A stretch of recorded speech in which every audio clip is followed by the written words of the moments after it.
Welcome back to my YouTube channel, teman-teman.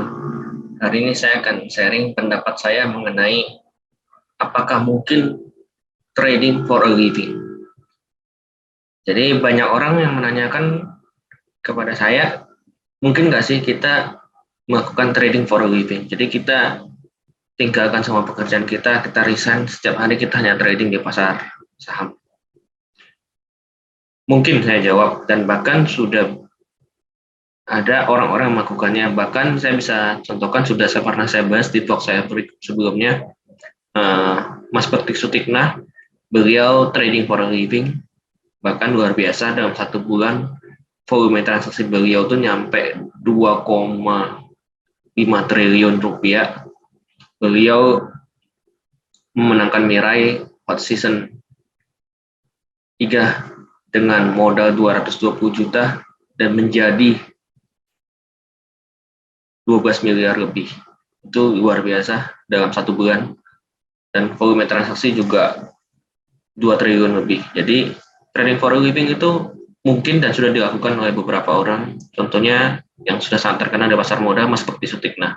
Tapi apakah semua orang bisa melakukan trading for a living? Tidak.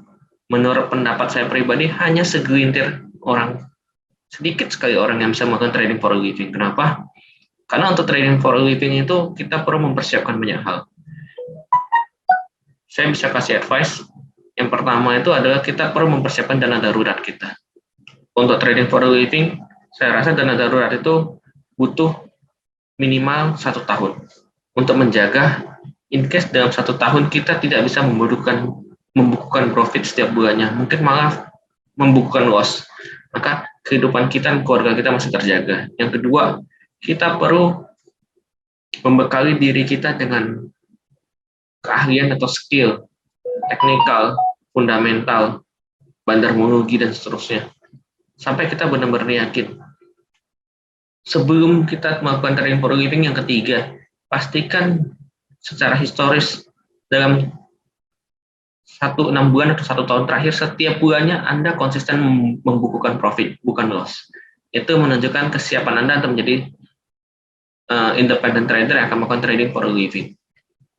Tapi saya sendiri tidak menyarankan untuk melakukan trading for a living. Saya pribadi trading itu hanya sebagai sampingan karena saya masih bekerja, dan saya merasa saya tidak sanggup melakukan trading for a living karena beban psikologisnya terlalu kuat, dan saya tahu dengan skill kemampuan saya tidak bisa konsisten profit setiap bulannya.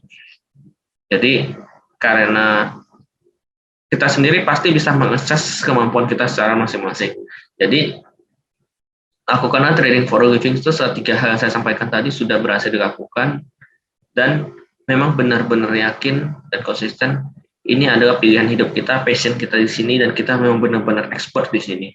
Barulah teman-teman bisa melakukan trading for a living. Jika tidak, silakan stop saja. Hanya melakukan trading sebagai sampingan atau tambahan income Anda. Anda bisa melakukan swing trading sambil bekerja. Anda bisa beli suatu saham di keep 5 bulan, 6 bulan, atau mungkin setahun baru dijual ketika sudah mencapai target take profit Anda, dan seterusnya. Banyak cara sebenarnya. Tidak perlu kita trading for a living, karena secara psikologis itu sangat berat gitu. Karena sekali kita loss, psikologi kita terganggu karena kita punya target setiap bulan kita harus mencapai income, misalnya pengeluaran kita 5 juta setiap bulan, itu kita mematok target income kita dari trading itu harus di atas 5 juta untuk mencukupi pengeluaran kita dan keluarga kita. Nah, itu cukup berat. Jadi saya tidak sarankan untuk trading for a living, tapi bagi teman-teman sekalian memang merasa expert di bidang ini, sangat ahli sekali, scalper seperti Mas Bekti, silakan dilakukan, tapi saya tidak memberikan advice seperti itu. Mungkin itu yang bisa saya sharingkan. Semoga sharing saya ini menjadi suatu pandangan yang dapat diterima teman-teman sekalian, dan jadi bahan sharing bagi teman-teman sekalian. Jika teman-teman sekarang ada yang mau sharing terkait pengalamannya untuk trading di pasar modal, bisa komen di video saya ini, dan jangan lupa untuk like, share, komen, dan subscribe untuk terus mendukung saya untuk mengembangkan channel ini agar saya terus konsisten untuk mengupload video untuk memberikan edukasi kepada teman-teman sekalian. See you in my next vlog. Thank you.